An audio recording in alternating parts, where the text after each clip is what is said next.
Wednesday morning இன்னைக்கு weight loss டேவோட date 21 தான். இந்த திருக்குறளில் 10th பாட புத்தகத்தில் மனப்பாட பாடலாக படிச்சிருப்போம். 90s கிட்ஸுக்கு தெரியும்னு நினைக்கிறேன். மருந்தன வேண்டாவாம் யாக்கைக்கு அருந்தியது அற்றது போற்றி ஒன்றேன்.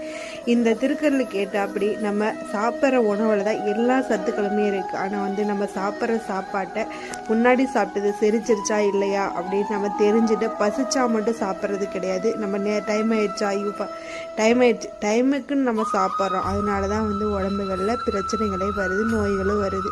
எல்லா சாப்பாட்லேயுமே எல்லா உணவுலேயுமே நல்ல மருந்து இருக்குது. அதை நம்ம எடுத்துக்கக்கூடிய ஒரு வரைமுறை இல்லாமல் எடுத்துக்கிறதுனால தான் நம்ம உடம்புல பல பிரச்சனைகள் வருது, வெயிட் போடுறது எல்லாமே. ஆனால் இதை தெரிஞ்சுக்கிட்டு நம்ம பண்ணணும் அப்படின்னா கண்டிப்பாக நம்ம உடம்புல எந்த ஒரு வியாதியுமே வராமல் நம்ம பாதுகாக்கலாம். ஹாஸ்பிட்டலு அங்கே இங்கேயும் எதுவுமே அலைய தேவையில்லை. என்னோடய வீடியோ பிடிச்சிருந்தா லைக் பண்ணி, ஷேர் பண்ணி, சப்ஸ்கிரைப் பண்ணுங்கள், சப்போர்ட் பண்ணி